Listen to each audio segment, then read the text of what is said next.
আমার মরণ আসিবে কখন কেউ তো জানে না, আমার মরণ হইবে কখন কেউ তো জানে না। আমি মরে গেলে তোমরা আমায় ভুলা যায় না,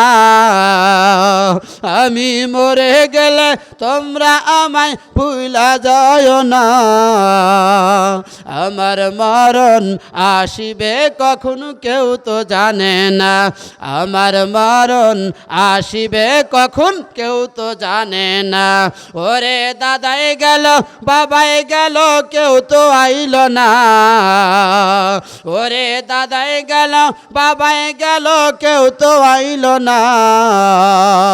আমার মরণ আসিবে কখন কেউ তো জানে না, আমার মরণ আসিবে কখন কেউ তো জানে না। জানে না কি ভাই? আমার আল্লাহ নিজেই ঘোষণা করলেন, এ পৃথিবীর মানুষেরা শোনো, 5টি বিষয়ে আমি আল্লাহ তোমাদের কোনো অধিকার রাখি নাই।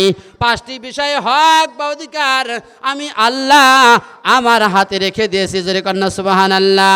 সূরাতুল লুকমান শেষের দিকে আপনারা পড়ে দেখুন, আমার আল্লাহ বললেন ইলমুস সাআত, কিয়ামত কখন হবে এই বিষয় আমি আল্লাহ জানি, আর কেউ জানে না। কথা ঠিক কিনা? জানে কেউ?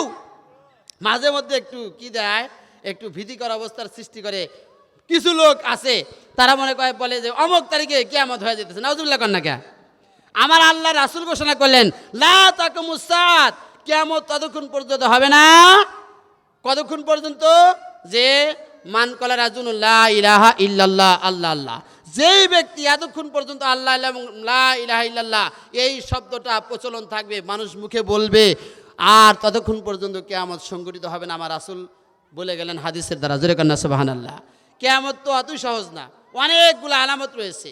আলামতে কোবরা সোগরা অনেক আলামত আছে না? তার মধ্যে সর্বোচ্চ হলো যে সূর্য কি হবে, পূর্ব দিকে ওঠে পশ্চিম দিকে যায়, নাকি বলেন? আর তখন কি হবে, পশ্চিম দিকে উঠবে আর পূর্ব দিকে যাবে, তখন বোঝা যাবে যে কিয়ামত সংঘটিত হবে বা হচ্ছে। কথা ঠিক কিনা? অনেকগুলো আলামত রয়েছে। মুসলমান আল্লাহর গোলামেরা, তাহলে আল্লাহ বললেন না, কিয়ামত কখন হবে এই বিষয়ে তোমাদের কোনো খবর নাই, জ্ঞান নাই। এই বিষয়ে আমি আল্লাহ একমাত্র যথেষ্ট, আমি আল্লাহ জানি। জোরে কন্যা সুবহানাল্লাহ। আর মায়ের মাতৃগর্ভে কি আছে, মায়ের মাতৃগর্ভে কি আছে কেউ জানে না। আপনারা বলতে পারেন হুজুর এখন তো সকলেই জানে। জানে কখন? 40 দিন পর ভ্রূণ যখন গঠন হয়ে যায় তখন। তার আগে কোনো বৈজ্ঞানিকের বাপের সাধ্য নাই ওটা মানে করা, সার্টিফাইড করা। কথা ঠিক কিনা? ওটা শনাক্ত করার মতো কোনো শক্তি সাহস কারণ নাই। আছে? যতক্ষণ পর্যন্ত ওরা ভ্রূণটা গঠন না হয় ততক্ষণ পর্যন্ত ওটা শনাক্ত করার মতো কোনো পরিস্থিতি নাই। কথা ঠিক কিনা? মুসলমান আলেমেরা আলোচনা করতেছি মউত নিয়া আর হায়াত নিয়া। এই দুটা বস্তু আমার আল্লাহ দান করেছেন আমাদের নিয়ামত। কথা ঠিক কিনা? হায়াত নামক দৌলত দিয়া আমার আল্লাহ দুনিয়ার বুকে পাঠিয়েছেন আমল করার জন্য। কি করার জন্য? আমল করার জন্য। আর আমল যদি কোনো ব্যক্তি করে, আমার আল্লাহ ঘোষণা করলেন ইন্নাল্লাযীনা আমানু ওয়া আমিলুস সালিহাতি কানাত লাহুম জান্নাতুল ফিরদাউসি নুসুলা। আল্লাহু আকবার। নিশ্চয়ই যারা ঈমান আনলো এবং নেক আমল করলো, আমি আল্লাহ তাআলা তাদেরকে জান্নাতুল ফিরদাউস নামক জায়গায় পৌঁছে দিব। জোরে কন্যা সুবহানাল্লাহ। এজন্য ভাই, আমরা যারা মুমিন, আমরা যারা ঈমানের দাবিদার, আমরা যারা বিশ্বাস করি আখিরাতের জিন্দেগিতে যে আমাদের মৃত্যু অবশ্যম্ভাবী, ফিরে যেতে হবে মহান তাবারাক তাআলা আল্লাহ তাআলার কাছে, আমাদের আমল করে কবরে যেতে হবে, এই আহ্বান কে জানিয়েছেন? আল্লাহ। কে জানিয়েছেন ভাই? আল্লাহ। আল্লাহ বললেন তোমাদের পরীক্ষাগারে প্রেরণ করেছি, তোমাদের সময় দিয়েছি, তোমরা কে ভালো আমল নিয়া আমি আল্লাহ তাআলা আমার কাছে ফিরে আসো। এই জন্য আমি তোমাদের হায়াত আর মউত নামক দুইটা বস্তু সৃষ্টি করেছি। জোরে কন্যা সুবহানাল্লাহ। আমার নবীজি ঘোষণা করলেন মান আহাব্বা লিল্লাহ ওয়া আবগাদা লিল্লাহ ওয়া আতা লিল্লাহ ওয়া মানা লিল্লাহি ফাকাস্তিকমালাল ঈমান। আমার রাসূল ঘোষণা করলেন, যে ব্যক্তি আল্লাহর সন্তুষ্টির জন্য কাউরে ভালোবাসে, আল্লাহর সন্তুষ্টির জন্য কাউরে ঘৃণা করে, যেই ব্যক্তি আল্লাহর সন্তুষ্টির জন্য কাউরে দান করে, যেই ব্যক্তি আল্লাহর সন্তুষ্টির জন্য কাউরে দান করা থেকে বিরত থাকে, সেই হলো প্রকৃত ঈমানদার। জোরে কন্যা সুবহানাল্লাহ। লা ইলাহা ইল্লাল্লাহ, লা ইলাহা ইল্লাল্লাহ, লা ইলাহা সুবহানাল্লাহ ওয়ালহামদুলিল্লাহ, লা ইলাহা ইল্লাল্লাহ, লা ইলাহা। তোমার নামে গান গাহিয়া যায় মাঝি পালুরায়া, তোমার নামে গান গাহিয়া যায় মাঝি পালুরায়া, নদীরা ছুটে চলে আপন মোহনায়, জানি প্রভু জানি শুধু তোমারই দয়ায়, জানি প্রভু জানি শুধু তোমারই দয়ায়, লা ইলাহা ইল্লাল্লাহ। জবান খুলে বাবা, লা ইলাহা লা ইলাহা ইল্লাল্লাহু মুহাম্মাদুর রাসূলুল্লাহ। সকলে বলি সাল্লাল্লাহু আলাইহি ওয়াসাল্লাম। তাহলে কয় বিষয়ে বান্দার হক নাই? 5 বিষয়ে। কয় বিষয়ে?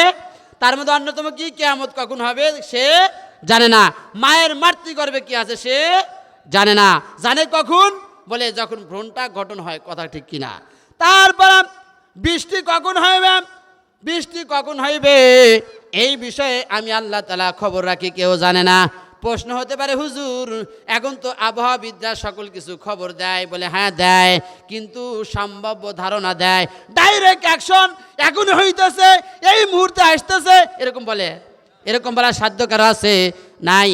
অমুক দিন অমুক তারিখে সম্ভাব্য অমুক এলাকায় বৃষ্টি বাদল জড়ো হইতে পারে, এই আবহাওয়া অধিদপ্তর থেকে খবরটা প্রকাশ করে কি না? সেটার জ্ঞান আমার আল্লাহ তাদের দিয়েছেন, যার কারণে তারা পারে। কথা ঠিক কিনা?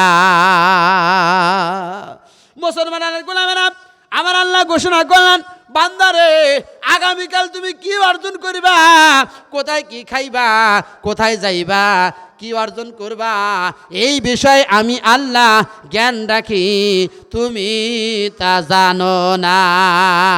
জোরে কন্যা সুবহানাল্লাহ। 5 নাম্বার, আমার আল্লাহ ঘোষণা করলেন, আইনা তামুত, মৃত্যু কখন তোমার হবে সেই বিষয়ে তুমি জানো না। যদি জানতা তাইলে সেখানে যাইতে না। কথা ঠিক কিনা? কথায় প্রবাদ বাক্য আছে, মৃত্যুর সময় হলে নৌকা ভাড়া করে সেখানে যাওয়া লাগে। কথা ঠিক কিনা? আমার আল্লাহ ঘোষণা করলেন, ইজাজালুহুম লা ইস্তাখিরুনা সাআতাও ওয়া লা ইস্তাকদিমুন। আল্লাহু আকবার। মৃত্যুর সময় যখন ঘনি আসবে, তখন মুহূর্তকাল সময় তোমাকে আর দেওয়া হইবে না। দেওয়া হবে এক মুহূর্ত, 1 সেকেন্ড সময় তোমাকে দেওয়া হইবে না। যে দাবি করেছিল স্বয়ং সাদ্দাত বাদশা, কথা ঠিক কিনা? করে নাই? আর আল্লাহর সাথে বিদ্রোহ করছিল, নবীর দাওয়াত অস্বীকার করছিল, বলছিল তোমার আল্লাহর বেহেশতের দরকার আমার নাই। নাউজুবিল্লাহ কর না কে? আমি নিজেই বেহেশত বানাবো, সেই বেহেশতে আমি যাবো। নাউজুবিল্লাহ কর না কে? আল্লাহ বলেন, গাদ্দার, এই গাদ্দার, তোরে বাঘের দুধ খাওয়াইয়া তুই অসহায় ছিলি, তোর মা হারা, সমুদ্রের মধ্যে তোর মা মারা গেল, আমি আল্লাহ তাআলা তোরে বাঘের দুধ খাওয়াইয়া জঙ্গলের মধ্যে নিয়া আমি তোরে বাঘের দুধ খাওয়া বড় করলাম, আর তোরা বাসাই দিলাম, সম্পদের মালিক বানালাম, আর আমি আল্লাহ তাআলা আমার বিরুদ্ধে তুই বিদ্রোহ ঘোষণা করলি, যা যা, তোর এই সৌভাগ্য আমি দেব না। জোরে কন্যা সুবহানাল্লাহ। আমার আল্লাহর সিদ্ধান্তই বড় সিদ্ধান্ত। কথা ঠিক কিনা? পৃথিবীর বুকে যত জালিম এসেছে, সমস্ত জালিমকে আমার আল্লাহ রিল্যাক্স দিয়েছে, ঢিল দিয়েছে, কিন্তু আল্লাহ যখন ধরেছেন, ধরার মতো ধরেছে। কথা ঠিক কিনা? ফেরাউনকে সুবা মারছে। কথা ঠিক কিনা? নমরুদকে এরকম পিটা মারছে। কথা ঠিক কিনা? এ মুসলমানের গোলাম, যারা গ্যারান্টি দিয়েছে 40 সাল পর্যন্ত ক্ষমতা ছাড়বে না। আমার আল্লাহ তাদেরকে পিটা পিটা দেশ সারা করছে, কথা ঠিক কিনা? পারে কে? আমার আল্লাহ, কথা ঠিক কিনা? সুতরাং আমরা এই বিষয়ে বিশ্বাস করি, এই বিষয়ে আমরা সকলেই আত্মবিশ্বাস আমাদের আছে, ঈমান আছে, আমার আল্লাহ তাআলা সকল কিছুর ক্ষমতার মালিক, কথা ঠিক কিনা? সুতরাং এই কনফিডেন্স, এই আত্মবিশ্বাস আমাদের হৃদয়ে যতক্ষণ থাকবে ততক্ষণ পর্যন্ত আমরা ঈমানের দাবিতে বলিয়ান হব, দাবিদার হতে পারবো। আর যদি বিশ্বাস না থাকে তাহলে আমাদের ঈমান কোনো কিছুই থাকবে না। জোরে কন্যা নাউজুবিল্লাহ। এই জন্য ভাই, যেহেতু যেতে হবে আমাদের আল্লাহ তাআলার কাছে ফিরে যেতে হবে, কবরের যাত্রী হতে হবে। আজকে দেখুন আমাদের সামাজিক কি অবস্থা, কি অবক্ষয়। আমরা সারাটা জীবন ইসলামের বিরুদ্ধে, ইসলামের আইন কানুনের বিরুদ্ধে অবস্থান করলাম, কথা ঠিক কিনা? আর যখন আমাদের কবরে রাখা হয়, কবর নামক একটা জায়গা আছে ভাই, সকলকেই সেই কবরে যেতে হবে, হবে কিনা? আর ইসলামী শরীয়তের ভাষায় ঈমান এবং ইয়াকিন যদি থাকে, এই শাস্ত্র বিশ্বাস করতে হবে যে কবর আযাব সত্য, কথা ঠিক কিনা?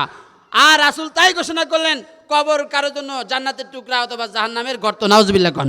এই জন্য কবরে রেখে আমাদের বলা হয় বিসমিল্লাহি ওয়া আলা মিল্লাতি রাসূলিল্লাহ, বলি কিনা, বলি কিনা? কিন্তু আমরা মিথ্যা কথা বলতেছি, কথা ঠিক কিনা? সারাটা জীবন আল্লাহ রাসূলের বিরুদ্ধে আচরণ করলো, দ্বীনের বিরুদ্ধে আচরণ করলো, আর মৃত্যু ব্যক্তিকে আমরা কবরে থিয়া বললাম বিসমিল্লাহি ওয়া আলা মিল্লাতি রাসূলিল্লাহ, আল্লাহর নামে রাসূলের মিল্লাতে তোমরা রেখে গেলাম। নাউজুবিল্লাহ কন্যা।